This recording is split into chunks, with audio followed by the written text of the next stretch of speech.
What's happening, everybody? Timmeister here, and welcome back to Rockport. A few weeks ago, I asked Teddy Radko if he wanted to take part in a guest build in Rockport, to which he excitedly replied, absolutely. And I'm so glad he did, because what he's added to the city is absolutely amazing. So this wonderful stadium here that he's built just adds so much to the city. The location is perfect. The landscaping around the stadium is fantastic, and just overall, great job, Teddy. It looks wonderful. So I kind of gave Teddy a blank canvas when I started this, so I didn't really care where the stadium went or what it looked like or anything. We kind of initially agreed on plopping down the Copper Bowl Stadium just because it just looked best in this type of city, with it being a soccer field and everything. So, you know, it's just such a wonderful build. I highly suggest you go check out the build process on Teddy's channel. I'm going to link it down in the description below. So be sure to go check that out, guys. Subscribe to Teddy's channel, give him a like and all that good stuff. And I'm sure he's going to participate in the future in whatever project I will be undertaking. So let's jump right into episode 11 of Rockport, and I'm going to start to work in the downtown area. So I wasn't sure how far I was going to get in this episode, but I wanted to start off with this large park here that I am beginning. So this chunk of land here was always designated to be a park. I knew that from the very beginning when I laid out the streets for the downtown area. And it's going to be your typical urban, you know, downtown Central Park kind of thing. Just a bunch of walking trails and tons of little cafes and shops. Pretty much whatever's included in the park's DLC. So right here, I've placed down a pedestrian path with the Plazas and Promenades DLC. And I'm going to make use of that and mix in some city park assets and a little bit here. Now, initially, this episode wasn't supposed to be totally focused on this park, but it took way longer than I initially thought it would. And I just decided at one point, you know what, the park is going to be the main focus of this episode. So the vast majority of this is going to be the construction of the park.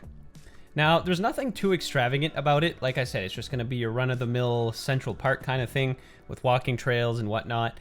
But I'm also going to try to make it a little bit more special than that, as I'm going to make it more of like a botanical garden kind of thing. So there's going to be a decent mixture of trees in here.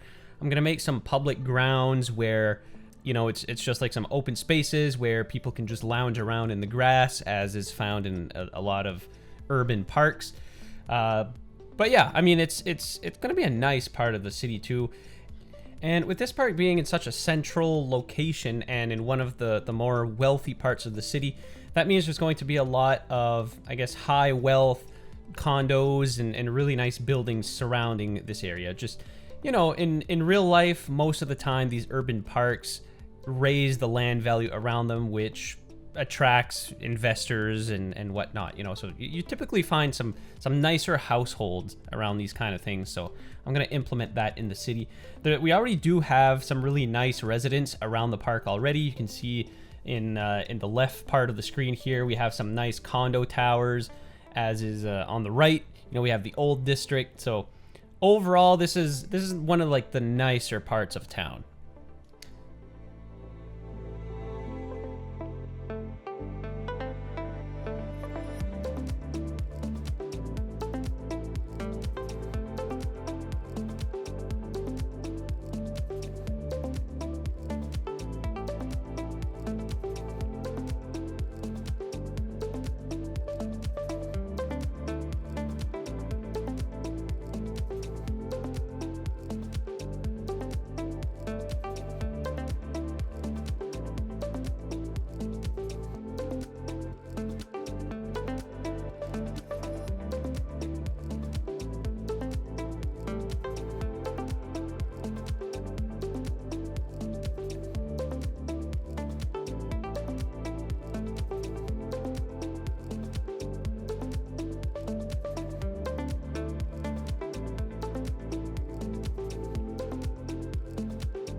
So at this point, I'm pretty much finished with the road layout, or I guess the path layout for the park. Now I'm going to focus more on placing down the actual infrastructure, you know, the little cafes and public bathrooms and plazas that are included in the Park Life DLC. There's a decent collection of them within the City Park menu that I'm going to make use of. Unfortunately, I won't be able to make use of the sort of water-based buildings that you see on your screen right here. So I think we have a couple of piers that are included in the City Park. Unfortunately, a lake was not going to be possible in this park just because of it being on a hill. And the hill was in such a way that, you know, a lake was kind of ruining the landscape. Because the slope is pretty steep in some places. So this is never going to be a 5-star park, but that's totally okay. Even if it just makes a 3-star park or whatever the case is, I think the land value will be sort of high here just because of all the amenities that are around the park. You know, we'll have good public transportation, you know, lots of things to do around the park that I'm eventually going to place down, tons of services and amenities. So I'm hopeful that none of the houses around this area are going to complain of low land value. Although I don't think they will. They're not really complaining yet, but we'll just have to see. In terms of detailing this whole place, I'm not going to go too crazy. So a few years ago when I was working on my Timbuktu series, I was like just going crazy with the detailing at that point, and it just took forever to finish anything. Like a city block would take me like 5 hours of gameplay to finish, just because I was adding so many minute details, some decals, some props, some shrubbery. Yeah, it was just taking forever. I still want to detail Timbuktu to a good extent. You know, I really want to make the city look good when you zoom into like pretty much any spot, but I'm not going to go as crazy as I did in some of my older series. And plus the fact that I'm not playing with any custom assets means that I'm sort of limited in terms of detailing, which is great. You know, I would often suffer from analysis paralysis when I was detailing certain areas in some older series, and I was like, okay, I have access to 3 billion assets and props and decals. What do I do? But in this case, you know, being limited, I think is actually a good thing. And if I compare how I enjoyed playing the game now versus when I was playing with a million assets and mods, I actually enjoy it more now. You know, right now I'm playing with 20 or so mods, 0 custom assets, and I'm just having a blast here. You know, just being kind of limited to certain assets and things is definitely a challenge, but I'm having a ton of fun. And plus, the performance hit isn't as bad. So I think on average, when I'm playing in Rockport, I probably get like 40 or 50 FPS, which in City Skylines terms, that's pretty good. I think when I was doing my Timbuktu series, the game would run at like 8 FPS, no joke. Like, it was brutal sometimes. And I just sort of got tired of playing in that method. I'm really hopeful that City Skylines 2 will be a bit more performant. Hopefully, you know, multi-core will be a thing. You know, City Skylines was just not optimized very well. But at the same time, I mean, the game was never designed to have a billion mods installed at once. So now that the developers know to what extent the modding community can bring the game to, I'm thinking that mod support is going to be way, way better in City Skylines 2. But anyways, going off track a little bit there. Yeah, all that to say, I am enjoying myself really with this series. Just playing the game in its full potential in terms of performance. Just it's really great so far. So anyway, carrying on in the park here, I'm now going to start to work on this lower area here that's closer to the water. As you can see, we have the Rockport Opera House, I guess we'll call it, right here by the water. So I'm going to make this an extension of the park. As you saw me do a little earlier in this episode, I encompassed the opera house in the park zone as well. So yeah, it's just going to be part of the park as well.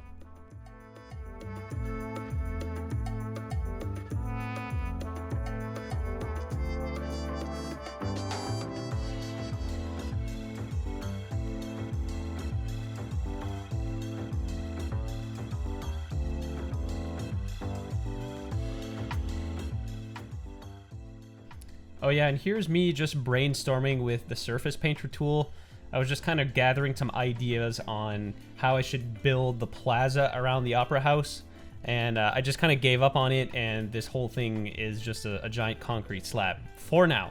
I'm going to add some more details to it in just a second here, but I just wanted to start with a blank canvas, just a big old concrete slab, and then I'll build up on it afterwards.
I gotta say, this mini bus station that's included in the Plazas and Promenades DLC is awesome. It's just so much more smaller in comparison to the other bus stations that are available in the game. Even some of the other DLCs that include bus stations are massive, and I would never be able to fit any of them in a downtown area like this. So this is just awesome, and it's the perfect size. I think there's like 4 terminals or like 4 stations, so you can technically have like 4 separate lines running to this bus station, which is plenty. And I've already placed a few of them in the downtown area, so I'm going to interconnect them once we get into the public transportation episode in a little bit. But yeah, I mean, I'm definitely going to use this bus station in any sort of urban area where, you know, space might be a concern. I'll definitely make sure to have a good diversity in public transportation in this city, whether it be like buses or the metro or whatever. So yeah, I mean, here I guess I figured out what I was going to do for a plaza. Super simple. I pretty much just erased these little dots here within my giant concrete slab and filled them in with trees. And then I'm going to go over the area again and place down some little details here and there just to add a little bit more depth. Using the Find It tool, I'm able to find all sorts of like statues and neat modern looking benches, things like that. The Find It tool is actually very, very powerful because you're able to search for literally any asset within the game, and that includes props, decals, whatever, you name it. So actually using the Find It tool, I could have placed down some custom brick decals all along this this plaza area here instead of just having blank concrete. But again, I really want to avoid getting back into my over detailing state that I was in during the Timbuktu days. So to be honest, the regular pavement looks fine. You know, adding some shrubbery and a few props here and there can really transform a barren slab of concrete into something really nice.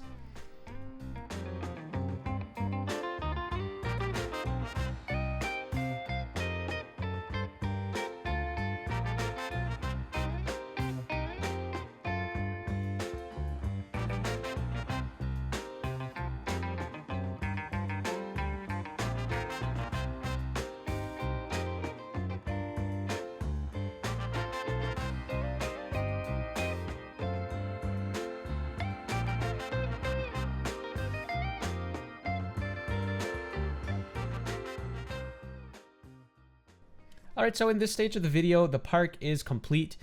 Don't worry, I'm going to feature it in some cinematics at the very end of this episode, but for now, I want to build a little bit around the park, and for that, I'm going to be placing down some medium density residential buildings, such as the ones you're seeing me place down here, so like 4 to 5 story apartment complexes and that kind of stuff. But mixed in between, I may plop down a couple of high rises, some luxury condos and those sort of things. I do end up using a few of the high-tech residential buildings, or actually no, not the high-tech ones, but the green residential high-rises. So a lot of those buildings look really modern, really cool, mixed in with some historic buildings. You can really get some nice-looking neighborhoods. But yeah, I mean, overall, this build was super-duper fun, and I'm excited to expand on the downtown even further, and to fill in the blanks between all of those big giant skyscrapers that we placed a few episodes ago.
So this is a pretty neat feature that I want to talk about.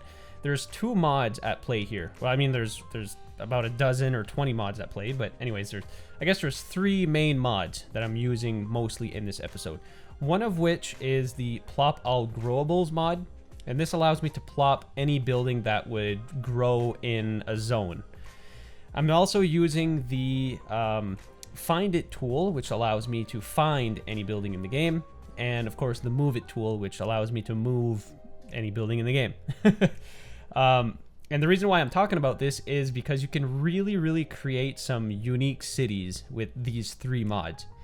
And the reason for that is you can see here that I've placed down some vanilla buildings right beside some green buildings. And this would be virtually impossible in the vanilla game. It would be possible, but it would require a lot of tedious work. Because the only way to get green buildings in City Skylines is to place down a zone wherever you want them to spawn up, and then you need to set a theme for that zone to the green buildings. So within that zone, only green buildings are going to build, and anything outside of that zone, only vanilla buildings are going to, grow up or spawn in, right? So what's different here is with the mods that I mentioned a little earlier, I'm able to place down some vanilla buildings next to some green buildings, next to some high-tech offices. So you're really able to create some diverse cities, and I guess more realistic cities too. Because in real life, you'll often find maybe a historic district that has all these protected buildings, and then right beside it, you'll have some luxury condos that are just like a couple of years old, you know? So yeah, I mean, I guess it helps in that aspect to create some really unique cities. So yeah, that's another really cool feature.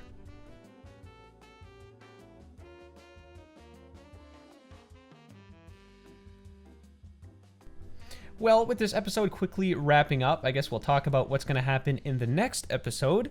Like I said a bit earlier, I would like to work on downtown and try to get that finished as much as I can. So I'm going to fill in the blanks between all of the big skyscrapers that I placed down a couple of episodes ago.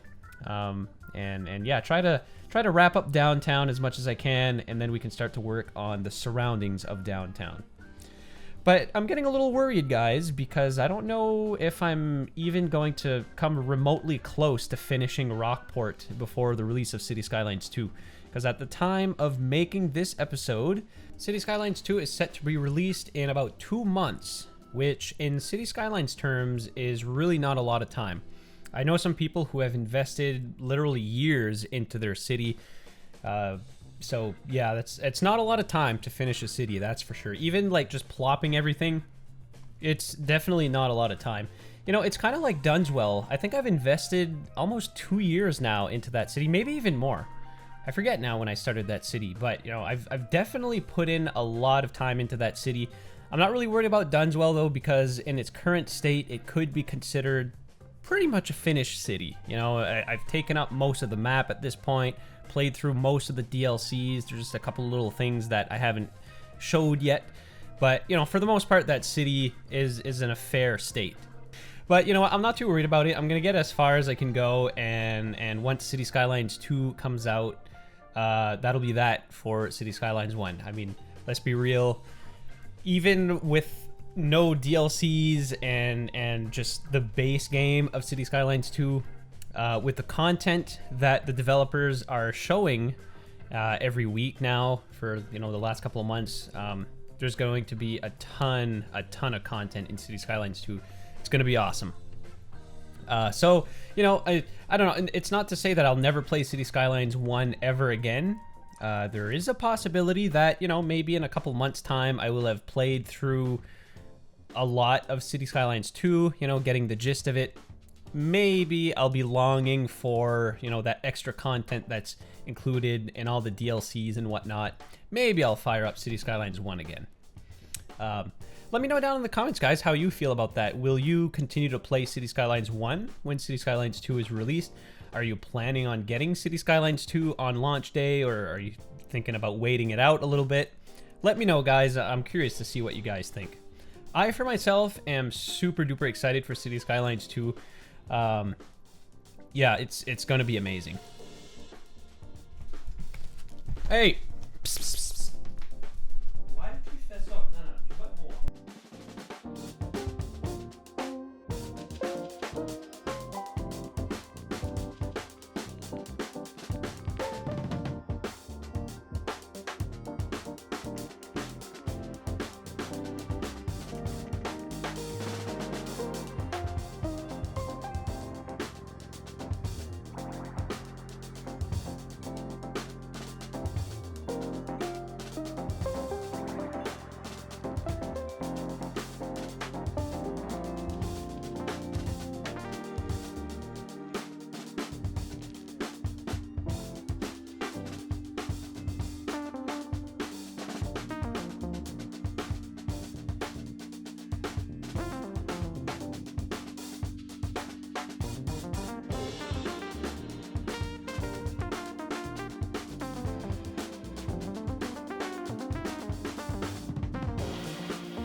Anyways, guys, with all that being said and done, I really hope you enjoyed this episode. Like I said, stay tuned for the cinematics at the very end. And next episode, we'll get into some more fun stuff. So thank you so much for watching, guys. Leave a like, leave a comment, subscribe to the channel. And until the next episode, take care.